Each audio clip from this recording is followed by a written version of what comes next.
Great Britain is now at war with Germany. Prime Minister Neville Chamberlain announced this fact in a broadcast at 6:15 New York time, 6:15 Eastern Daylight Time. A brief broadcast of about 5 minutes duration, which was carried over the CBS network. And the Prime Minister said that I have to tell you that we are now at war with Germany. On January 8, 1918, U.S. President Woodrow Wilson recited the 14 Points, a speech that would forever change international diplomacy. To fully understand its global impact, we must go back 4 years to 1914. In Europe, a competitive atmosphere and a race to military supremacy produced a substantial amount of political turmoil. Now, just a single catalyst would start a catastrophic war. And that catalyst came in June of 1914, when a Serbian nationalist assassinated Archduke Franz Ferdinand, the heir to the Austria-Hungarian Empire.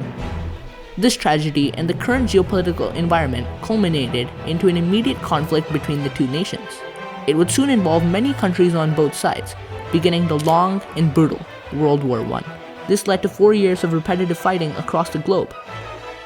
Prior to the resolution of the warfare, President Wilson made his famous 14-point speech that would clarify international diplomatic aims in the post-World War I era. Woodrow Wilson recited the 14-point speech to a joint session of Congress on January 8, 1918. The speech was a collection of 14 ideas proposed by Wilson based on advancing previous propositions. The first point required diplomatic meetings, debates, and agreements between countries to be publicly accessible. It condemned secret alliances between countries, leading to more open diplomacy. Points 2 through 5 allowed unrestricted sea travel, open trade, limited arms, and controlled colonialism, ensuring equal opportunity. Principles 6 to 13 dealt with controversial territorial issues. The 14th point formed a general association of nations, eventually originating the League of Nations. This allowed its nation's representatives to diplomatically discuss political issues in an open forum. He is engaging in direct diplomacy in an attempt to make sure that American interests and America's desires, based on those 14 points, are upheld. As many issues as the speech resolved, the ideas presented in it would never have been displayed to a global audience without the influence of the inquiry. In September of 1917, the Allied forces possessed the upper hand in the war through military superiority. As a way to detail an end to the war, Colonel Edward M. House, Wilson's advisor, constructed an academic investigatory group called the Inquiry. This assembly was made up of around 120 academics to study diplomatic policy in almost every region of the globe.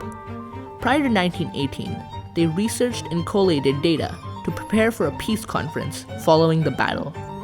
From their investigations, they produced nearly 2,000 reports and more than 1,000 maps relating to post-war peace and mediation. The inquiry used these reports, along with their other research, to give recommendations to President Wilson about what to propose to the public in his upcoming 14-point speech. Additionally, less than a month before Woodrow Wilson gave his speech, correspondence and memorandums by members of the inquiry directly shared the beliefs Wilson presented through his points about territories, military, and most importantly, a reunited, peaceful world, and a maximum unity. This suggests that the inquiry initially and directly influenced practically every ideal exhibited in the 14-point speech. Consequently, Wilson's speech had backing from experts, showing the public that his speech was highly realistic at the time. Before World War I, many countries established secret treaties with each other. One of the most influential was the Triple Alliance, established in 1882, a hidden military agreement between Germany, Italy, and Austria-Hungary. It drew these countries into the war as the Central Powers, following the death of Archduke Ferdinand, escalating a conflict between only two countries into a global war. Woodrow Wilson witnessed the devastation caused by these secret treaties and saw the need to make sure they were in the public's eye. The first point allowed the people to see the previously hidden representation of their country's political ideas. The carnage of World War I also provoked him to promote the ideologies in his final point for creating the League of Nations. Wilson believed the organization would hold the power to resolve conflicts through civil debate before resorting to violence. Following the end of World War I, the Allies convened in the Paris Peace Conference to dictate the settlement of agreements within the participating nations. All of these events were derived from Wilson's 14th point. That the 14 points influenced the Treaty of Versailles, the Paris Peace, and the League of Nations. The most important being the League of Nations and the Treaty of Versailles. Woodrow Wilson originally opposed the establishment of the League. In 1917, he said, "The government of the United States should not in any way be committed to a cut and dried plan for the establishment of a League of Nations," showing disapproval for the League. However, in one short year, his perspective drastically changed from the pushing by the inquiry and the destruction caused by World War I. After the First World War, Woodrow Wilson expressed how the Treaty of Versailles should be based upon the 14 points. This is proved in the preamble of Part 1 of the treaty. Part 1 was proposed to establish and maintain world peace as well as security. It states that it will accomplish this by the prescription of open, just, and honorable relations between nations. This was directly adopted from Wilson's first point, sharing the general ideology. The major countries creating the Treaty of Versailles, France, the United States, Great Britain, and Italy, agreed to include the League of Nations as a part of the treaty. The organization's successful settlement of internationally hostile issues such as the opium trade and sexual slavery uplifted its purpose to reinstate world peace. But the League of Nations, contrary to popular belief, was in many ways a very effective body for over 2 decades. Although the League of Nations had successful impacts on a global scale, it also had its flaws. Due to the fact that the 14 points were developed through the perspective of the US president, while the Treaty of Versailles was shaped through input from around 32 countries. As a result, it was unable to satisfy every nation's specific concerns. Countries valued their national advancement over the growth of the organization as a whole, such as when Italy rebuked the League of Nations to invade Ethiopia in 1935. This, along with the League's uncommitted involvement in many global affairs, like protecting territory of other countries, led to questions about its legitimacy, and the organization dissolved after the end of World War II. Because of this, the League was quickly considered a failure. Back in 1917, Wilson's decision to support the League of Nations in the 14 points was of some controversy. Several members of the inquiry who predicted this, with notions like, "it is useless," and "worse than useless," and "it belongs to a past era of history." However, because of some successes in its lifetime, the League was part of the legacy of the 14 points and somewhat succeeded in bringing the hoped ultimate just peace that the public desperately needed at the time.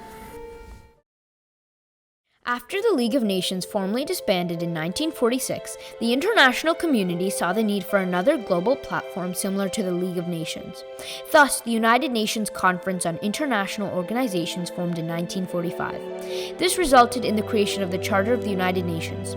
The structure and goals of this charter had many connections to the first part of the Treaty of Versailles, which detailed the original League of Nations, subsequently based on Wilson's speech. These similarities included the main purposes and structure of each organization. Both documents stated that their respective organizations wanted to prevent adversity by returning to amicable negotiations as well as encouraging human rights. This structure of General Assembly in both establishments was mostly the same, with meetings at regular intervals with representatives from each member country, suggesting that the ideas of the 14 Points speech stemmed through the League of Nations into the United Nations, still operating now in the modern day. Woodrow Wilson's 14 Points forever revolutionized the stage for international diplomacy. It was a vital step in the long-lasting road to instate open diplomacy surrounding global relations through the creation of the League of Nations, later modernized into the United Nations. By understanding the events surrounding the 14 Points, there's a clear correlation to the decline of varying international conflicts following the inevitable World War II, and indeed served as a model for the European nations when peace is at last brought about. The effects of the 14-point speech led us into the modern era of transparent government-public communication and helped form a platform for countries to attempt to debate complications peacefully rather than fighting arbitrarily. It is imperative that we continue to observe the principles proposed by Wilson's speech that have pacified international hostility largely through the incorporation of formal diplomacy.